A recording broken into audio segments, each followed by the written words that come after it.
Para mais uma entrevista importante aqui no Expresso CNN, começamos essa semana bem quente com entrevistas relevantes. O nosso papo agora é com o presidente do Banco Central, Roberto Campos Neto. Presidente, muito boa noite, bem-vindo de volta ao Expresso CNN.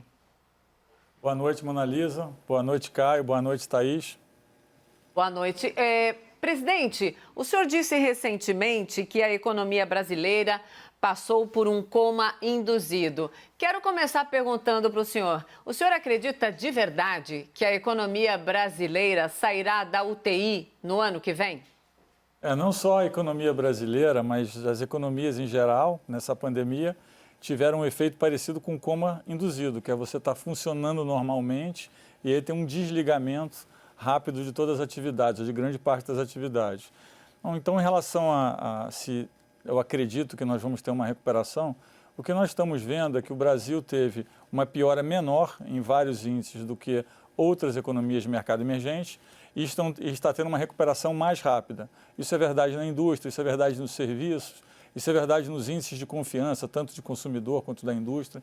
Então, de uma forma geral, o que a gente está vendo é que a economia no Brasil teve uma queda em grande parte dos índices que nós olhamos menor e está com uma recuperação mais robusta. Teve um começo de recuperação muito parecido com o que a gente chama em V, né? Ainda não foi um V completo, e agora a gente observa como vai ser essa segunda parte da recuperação. Muito provavelmente vai ter alguma suavização, mas ainda assim a economia brasileira está se mostrando com uma recuperação bastante robusta.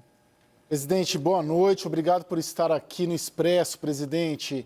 Minha pergunta é o seguinte, vocês liberais que chegaram aí dia 1º de janeiro de 2019, junto com o presidente Jair Bolsonaro, vocês vão conseguir segurar a pressão política para a flexibilização de gastos, né? Para a flexibilização de regras fiscais? Olha, essa é uma pergunta mais fiscal, né? E o Banco Central está mais ligado à parte monetária, mas o que nós temos dito, né, o que é importante para o Banco Central, é que eu sempre digo que nesse processo, né, o piloto é o fiscal, né, e o passageiro é o monetário. Então, é impossível você pensar que nós vamos ter inflação baixa, juros baixos por muito tempo, se o fiscal estiver desorganizado. Inclusive, nas nossas comunicações oficiais, a mensagem sempre é que nós entendemos que se tiver uma mudança no regime fiscal, nós temos que reavaliar o nosso cenário. Thaís Herédia? Está mais para copiloto do que para passageiro, né, presidente? Mas vamos lá. O debate que envolve aí sim diretamente o Banco Central é essa transferência de cerca de 400 bilhões de reais para o Caixa do Tesouro. Tem aí já uma desconfiança de que é uma atitude política e que tem ali riscos envolvendo essa operação. Como é que está sendo o seu trabalho de defesa para que essa transferência realmente aconteça? Não, o nosso trabalho é tentar explicar o que é a transferência. E é uma operação muito técnica, porque a hora que você transfere resultado do Banco Central para o Tesouro, esse resultado tem que ser aplicado contra vencimento de títulos, não pode ser aplicado para gastos. Então, basicamente, você transfere o resultado do Banco Central para o Tesouro e aí os títulos que estão vencendo, você pode resgatar esses títulos com o montante que foi recebido do Banco Central. Como quando um investidor tem um título e vence, e se não é renovado, sobra liquidez no mercado, à medida que o Tesouro use o dinheiro do Banco Central que foi transferido para resgatar os títulos, sobra uma liquidez no mercado. Como o Banco Central tem que enxugar essa liquidez para manter a taxa de juros no patamar desejado, o Banco Central então tem que fazer uma operação que pega títulos do Tesouro para fazer operações compromissadas. Então, na verdade, você tem como se você tivesse uma diminuição da necessidade do Tesouro de se financiar no mercado e, por outro lado, o Banco Central tem que fazer essa operação de compromissada para enxugar essa liquidez que é gerada por esse fator. Então, o que nós temos dito é que nós somos a favor da operação, estamos trabalhando junto com o Tesouro para estruturar a operação, mas que como parte desse resultado ele é não realizado, ou seja, você tem um estoque de câmbio muito grande. Não dá para gastar esse dinheiro, né, presidente? Não pode gastar com obra pública, não pode fazer isso, mas ajuda o Tesouro a gerir a dívida, né? Não, ele ajuda o Tesouro no resgate da dívida, exatamente. Se tiver títulos vencendo, o Tesouro pode usar o dinheiro para resgatar o título. Mas o que eu estava dizendo, para terminar só o raciocínio, que é importante que caracterize uma transferência de resultado, né, e não financiamento. O que significa isso? Como o resultado não foi totalmente realizado, o preço das reservas vai oscilar e esse resultado vai oscilar, é importante que essa transferência tenha algum colchão, alguma margem no Banco Central para passar por um período com essa volatilidade de câmbio, porque como o resultado não foi realizado, você vai ter uma oscilação no resultado dependendo do nível de câmbio daqui para frente. Presidente, especialmente nas últimas semanas, mas isso é cíclico, já veio e passou algumas vezes, se questiona muito a saída eventual do ministro da Economia, Paulo Guedes. E também, sempre que esse assunto vem à tona, o nome que estaria ali engatilhado para assumir é o do senhor. Isso não é fofoca, isso é assunto recorrente. Minha pergunta para o senhor é: numa eventual saída do ministro Paulo Guedes, o senhor assumiria o comando da nave? Seria então o piloto da economia brasileira? Olha, eu tenho um alinhamento de ideias com o ministro Paulo Guedes muito grande. Nunca fui sondado para nada, não faria sentido dado o alinhamento que nós temos. Eu acho que é uma distração e que a gente devia concentrar os esforços, e o time é muito unido, em fazer as entregas que são tão necessárias para o país.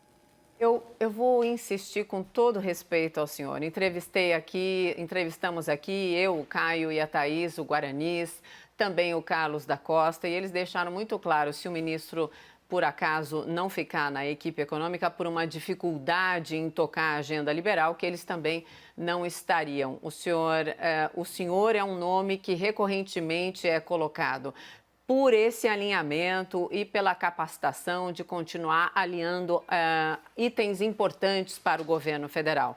É por isso da pergunta: o senhor continuaria então no governo ou não continuaria, já que o senhor citou esse alinhamento? Não, o que eu disse é que, como nós temos alinhamento, eu não vejo sentido nessa proposta que está sendo feita. Então, eu acho que a gente devia concentrar os nossos esforços do time como um todo, a parte de política monetária do Banco Central e a parte de economia, em fazer as entregas que são tão importantes para o país. Eu acho que esse debate não existe. Certo, presidente. Eu gosto muito da sua sinceridade. Muito obrigada em responder. Presidente, minha pergunta é sobre essa taxa de juros histórica e essa redução a 2%, né? De que maneira, de novo, essas questões fiscais que vêm sendo debatidas aí no governo, na esplanada, no Congresso Nacional, podem afetar esse índice, né? Esse índice histórico, essa redução histórica dos juros?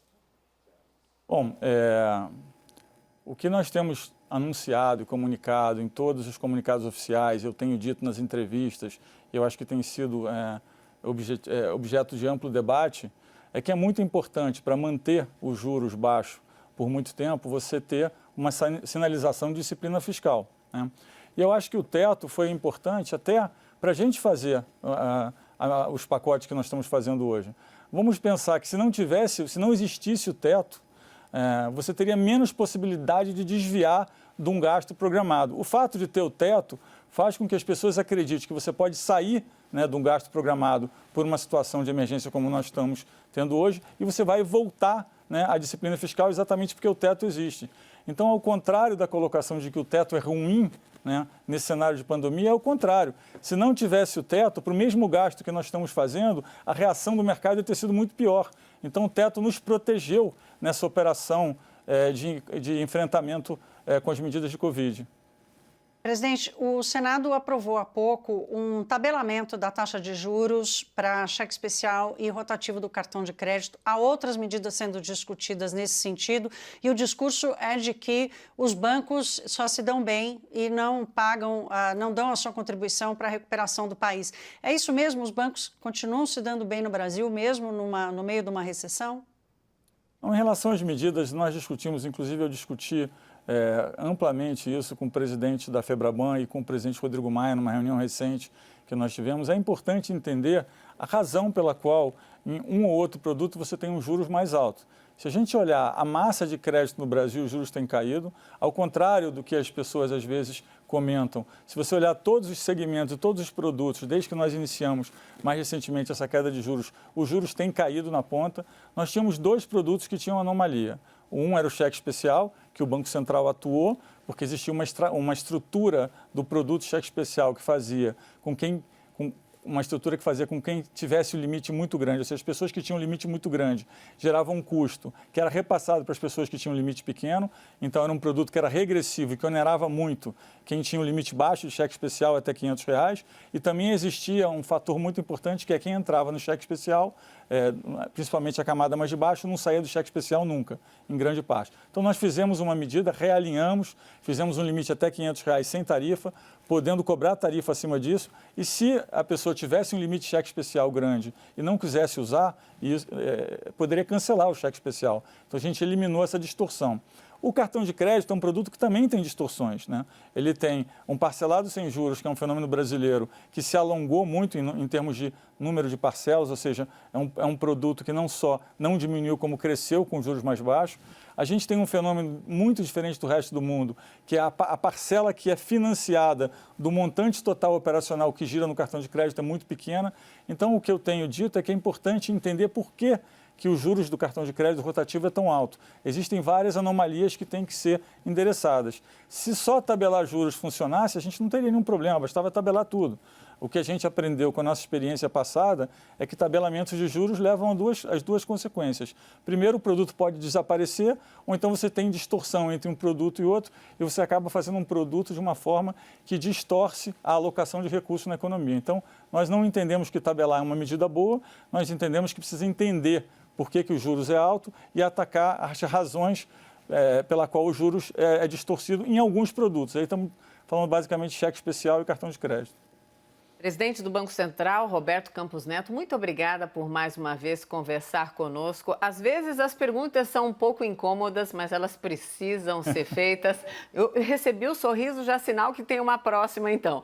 Muito obrigada, presidente. Até uma próxima. O senhor é sempre muito bem-vindo aqui no Expresso e, claro, na programação inteira da CNN. Muito obrigada. Muito obrigado, Mona Lisa. Muito obrigado, Thaís. Muito obrigado, Caio. Obrigada, presidente. Obrigado.